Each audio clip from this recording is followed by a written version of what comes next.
The rain tapped a gentle rhythm against the window pane. It was a soft, unassuming sound, one that usually lulled Alex into a state of quiet contemplation. Inside, the room was a sanctuary of the familiar. His old wooden desk stood sturdy, its surface cluttered with books and half-finished sketches. Lamplight cast a warm, amber glow across the worn rug. Each object held its place, a silent testament to countless ordinary nights spent within these four walls. He breathed deeply. The scent of old paper and brewing tea filled the air, a comforting aroma. This was peace, a fragile peace perhaps, but peace nonetheless. Outside, the city hummed its distant lullaby, but here, within the confines of his small flat, the world felt wonderfully contained. Alex had always found solace in such containment. The predictable tick-tock of the grandfather clock in the hallway was a steady heartbeat. It marked time, but tonight time felt pleasantly suspended. He stretched, a sigh escaping his lips. Another late night, another descent into the comforting embrace of solitude and study. Nothing hinted at the precipice upon which his reality teetered. Nothing at all. The world was as it should be. Solid, dependable. He glanced towards the computer, its screen dark for now, a monolith of potential but currently dormant. The silence of the room was profound, not an empty silence, but one rich with the quietude of a life lived simply. The shadows in the corners were benign, merely areas untouched by the lamp's gentle reach. They held no menace. They were just parts of the room, as familiar as the chipped mug cradling his cooling tea. His thoughts drifted idly. Tomorrow's tasks, a half-remembered dream, the mundane tapestry of daily existence. Everything was in its rightful place. The books on their shelves, spine to spine, a silent congregation of stories. The slight draft from under the door, a familiar whisper. The very air he breathed felt normal, unchanged. This was his haven, his small, predictable corner of the universe. He felt secure. He felt safe. The notion of any disturbance, any tear in this meticulously woven fabric of normalcy was unthinkable. It was simply another Tuesday evening in late autumn. The world outside could rage, but here stillness reigned supreme. Alex finally turned to the computer. Its screen flickered to life, a pale blue luminescence painting his face. He began to type. The clatter of keys, a sharp counterpoint to the rain's soft patter. He was researching obscure folklore, a common nocturnal pursuit. Deep within the digital labyrinth of forgotten texts, a peculiar symbol pulsed on an archaic web page. It was small, almost unnoticeable, but it throbbed with a faint, unnatural light. He leaned closer. Curiosity, that old familiar siren, called to him. His finger hovered over the mouse. A click, a simple, innocuous click. The screen wavered, just for a moment, like heat haze rising from summer asphalt. Alex blinked, rubbing his eyes. Too many hours staring at pixels, he supposed. Yet the air in the room seemed to hum, a subtle vibration that resonated deep in his bones. The light from the monitor intensified, then dimmed erratically. Strange characters, not of any known language, flashed across the display. They were sharp, angular, like broken glass. He tried to close the window. The machine did not respond.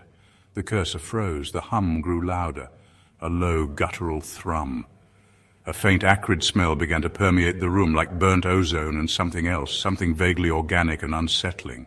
The colors on the screen began to bleed. Not in a digital way, but as if actual paint were running, dripping down the inside of the glass. The symbol he had clicked now dominated the display. It pulsed faster, blacker, a void opening up. He pushed his chair back, a knot of unease tightening in his stomach. This was not a normal computer malfunction. This felt different, intrusive. The machine was no longer a tool, it was a gateway. The very fabric of the image on screen seemed to stretch, to distort, as if being pulled from behind by an unseen hand. The pristine surface of the monitor rippled like water disturbed by a stone. Then a single hairline crack appeared, not on the screen itself, but in what it displayed. A crack in the image of the symbol. It spread, a spiderweb of dark fissures. And from these fissures an impossible darkness began to seep. Not the absence of light, but a tangible blackness, a presence. The breach was made. The ordinary world was about to bleed. The room remained for a few heartbeats stubbornly itself. Alex clung to that. The desk, the lamp, the rug. But the hum from the computer was now a palpable force pressing against his eardrums. The acrid smell intensified, making his eyes water. He looked at his hand. It seemed distant, as if viewed through a murky lens. The edges of his vision began to subtly warp. The straight lines of the bookshelves appeared to curve slightly, almost imperceptibly. He shook his head. A stress-induced illusion, surely. Yet the feeling of wrongness was a cold serpent coiling in his gut. He stood, a little unsteadily. The floor felt subtly uneven beneath his feet. The silence that followed the computer's strange emanations was the most terrifying part. The rain outside had stopped, or perhaps he could no longer hear it. The grandfather clock in the hall, silent, its steady heartbeat gone. The air grew heavy, oppressive, thicker than it should be. Each breath was a conscious effort. He reached for the doorknob, his lifeline to the ordinary world beyond this suddenly alien space. His fingers brushed against the cool metal. It felt wrong, too cold, and strangely yielding. The colors in the room seemed to desaturate. The warm amber of the lamplight faded to a sickly, jaundiced yellow. The rich reds and blues of the rug dulled, as if a layer of fine grey dust had settled upon everything. Even the scent of tea and old paper was fading, replaced by that pervasive chemical bitterness.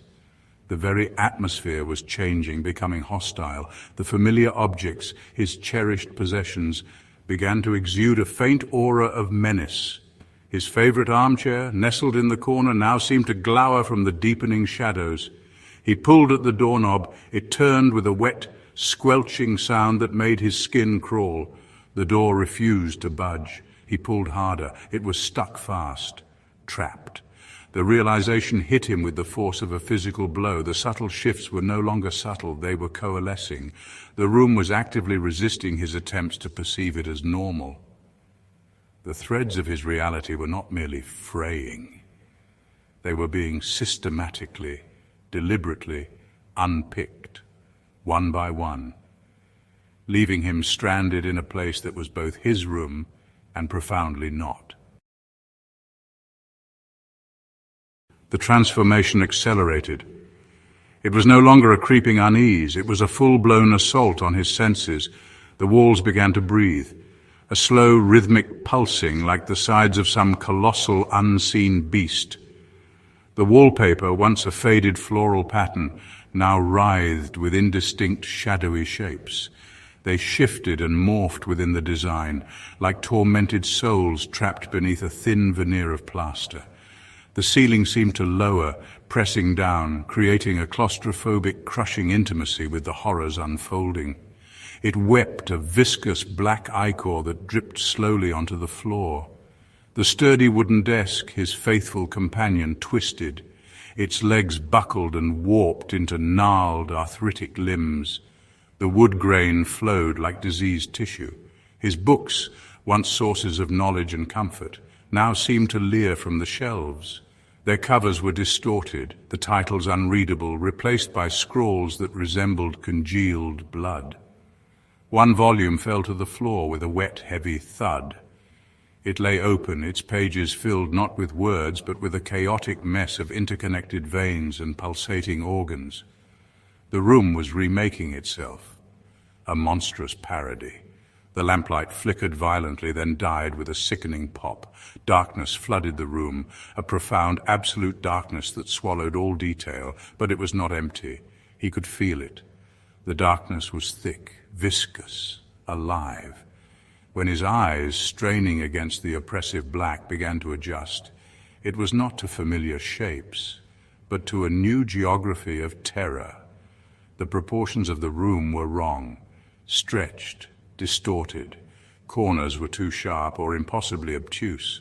The very geometry of the space had become a maddening puzzle. His once cozy rug was now a matted, damp surface that clung to his shoes. It felt like walking on decaying flesh. The air was cold, a damp, grave-like chill that seeped into his bones. And the smell, oh, the smell. The acrid note was now overwhelmed by a sickeningly sweet odor, like overripe fruit and open graves. This was not his room, this was a cancerous growth, a malignant interpretation of a place he once called home, a dimension crafted from his deepest unspoken fears. It was an artist's nightmare rendered in 3 horrifying dimensions. Section 5 echoes in the void, the silence that screams. The silence was the worst. It was a living entity, a suffocating blanket thrown over the world. No rain, no city hum, no ticking clock, just an absolute unwavering stillness that amplified the frantic thumping of his own heart. It was a silence that felt deliberate, expectant, as if the entire altered reality was holding its breath, waiting for him to break, waiting for him to scream. But his throat was constricted, a knot of pure terror lodged within it. He could only manage ragged, shallow breaths, each one an agony in the heavy, unmoving air. Then, from the depths of that crushing silence, came the whispers, faint at first, indistinct, like the rustling of dry leaves or the skittering of tiny, unseen creatures just beyond the reach of his perception. They seemed to emanate from the walls themselves, from the floor, from the very air around him. The whispers were not in any language he knew, yet he understood their intent. Mockery, malice, a chilling, insidious promise of horrors yet to come. They slithered into his ears, coiling around his thoughts, poisoning his sanity. He pressed his hands over his ears, but the whispers were inside his head. They were part of this new, terrifying soundscape. He began to move, stumbling through the distorted space, his hands outstretched, searching for something solid, something real. But everything he touched felt wrong. The walls were slick, yielding slightly under his touch like cold skin. The furniture, what he could make out of it in the oppressive gloom, felt sharp-edged and hostile. He was a blind man in a gallery of nightmares, each step an act of faith in a world that had abandoned all rules. And then there was the feeling, the undeniable sensation of being watched. It was a physical pressure on his skin, a prickling at the back of his neck, eyes, countless unseen eyes boring into him from the impenetrable darkness. He could not see them, but he knew they were there, lurking in the distorted corners, hiding within the shifting shadows that clung to the warped architecture of the room. He was not alone. Whatever had twisted his reality was now observing its handiwork, and him, its newest, most terrified exhibit. Section 6. The Labyrinth of Self. No exit from the mind's prison. Escape. The thought was a desperate, burning flare in the darkness of his mind. He lurched towards where the door had been. His hands fumbled across the slick, pulsating wall, searching for the familiar outline of the frame, the reassuring solidity of the doorknob. He found nothing, only more of the strange, yielding surface. The door was gone, swallowed by the room's monstrous transformation. Or perhaps it had never truly been there in this new, horrific iteration of his world. Hope, a fragile bird, plummeted in his chest. He turned, frantically scanning the oppressive gloom. The window, there had been a window. He remembered the rain. He stumbled towards its presumed location, his feet catching on unseen malformed protrusions from the floor. His outstretched hands met not glass, but a rough, scabrous texture that scraped his skin. It felt like dried bark or ancient desiccated leather. He pushed. It did not yield. He beat against it with his fists, a raw, primal sound in the ghastly silence. The surface seemed to absorb the impact, offering no resistance, no echo, only a dead final thud. Every attempt to find a way out led him deeper into the nightmare. He would navigate a distorted corridor that seemed to stretch impossibly, only to find himself back in the epicenter of the twisted chamber. The geometry of the place was a cruel joke, a Mobius strip of terror. Each perceived exit was a lie, a trick of the decaying light and his own fracturing perception. The room, this dimension, was playing with him. It was a predator, and he was its trapped, terrified prey. His own mind felt like an extension of the labyrinth, thoughts looping, fear escalating. The realization began to dawn, cold and sharp as a shard of ice. This was not merely a physical prison, it was a prison of the self. The walls were not just plaster and warped wood, they were the boundaries of his own sanity, now breached and collapsing inwards. The silence was not just an absence of sound, it was the death of his own inner voice of reason. The lurking shadows were not just optical illusions, they were the darker parts of his own psyche, given form and terrifying agency. He was trapped, not in a room, but within the architecture of his own unraveling. Section 7, Harbingers of the Abyss, when shadows learn to stalk.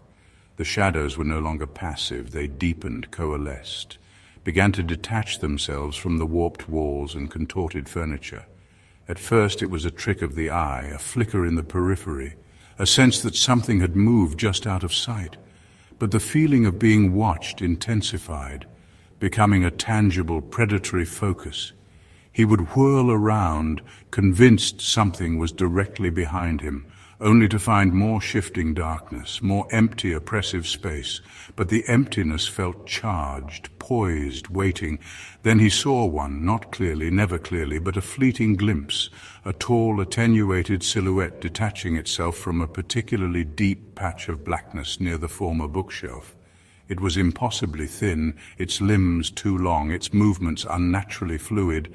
Like black smoke given momentary form, it made no sound, it simply was there, observing, before it melted back into the greater darkness, as if it had never been, but he had seen it, or felt its presence with a certainty that transcended sight. He was being hunted. These were not mere phantoms, they were the denizens of this twisted place, the room's silent, watchful guardians, or perhaps its very essence given fleeting, horrifying shape.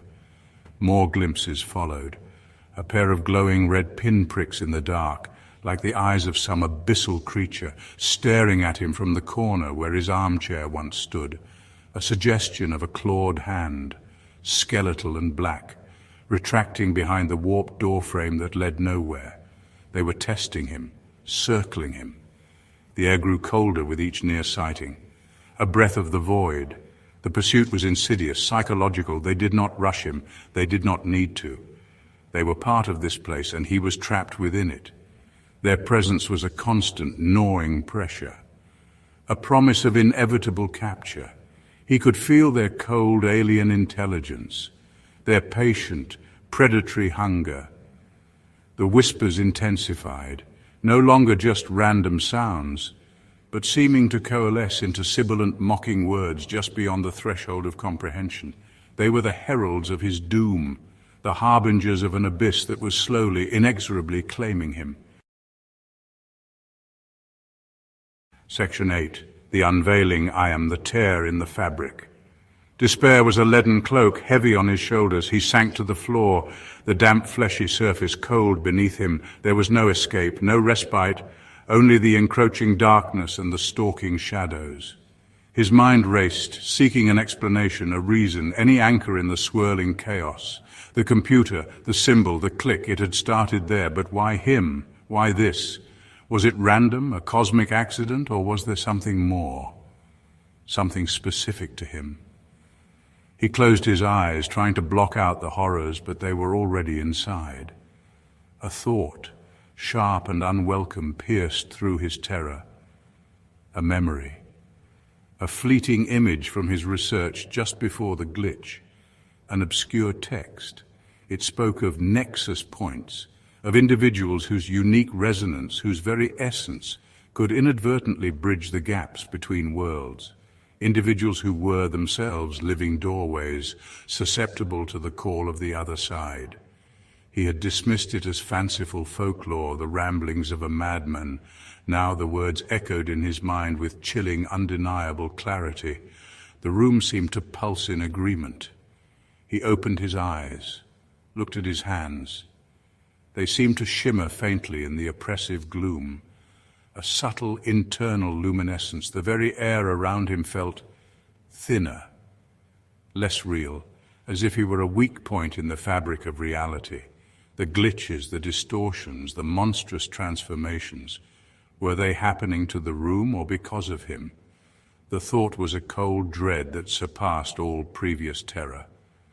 The shadows drew closer, their forms becoming slightly more defined, as if drawn to a source, to him. The awful truth settled upon him, a crushing weight. He was not merely a victim of this dimensional bleed. He was its origin, the catalyst, the tear. The computer had not been a portal opening outwards. It had been a key, unlocking something within him, something that had always been there, dormant, waiting. The room was a reflection, a monstrous, externalized manifestation of an internal schism. The horror was not an invasion from without, it was an eruption from within. He was the source of the nightmare, the architect of his own damnation. Section 9, Eternal Twilight, Endless Dread, the Dawn of a New Nightmare. The realization brought no comfort, no sense of control, only a deeper, more profound despair. If he was the source, then there was no escape. How could he flee from himself? How could he seal a breach that was woven into the very fiber of his being? The shadowy figures halted their advance. They seemed to watch him with a new understanding, a kind of recognition, or perhaps reverence, as if acknowledging their creator, their point of origin. The thought made him want to retch. The room, his personal hell, pulsed gently around him. It was no longer just a twisted space. It was an extension of him, a cancerous growth on his soul made manifest. The whispers continued, but now they sounded less like mockery and more like acceptance, a chorus welcoming him to his new eternal state. He was the glitch, the walking, breathing anomaly, the bridge between worlds that should never meet, and the bridge was now permanently open, flowing in one terrifying direction, from the abyss through him into what was once reality. He understood then, this was not an event with a beginning and an end. This was a becoming, a transformation into something other, something that belonged to the shadows and the warped geometries. The horror was not over. It was only just beginning. This room, this initial manifestation, was merely the overture, the first tentative notes of a symphony of dread that would play out for the rest of his existence. Wherever he went, if he could ever leave this initial locus, the tear would travel with him. Reality would curdle in his wake.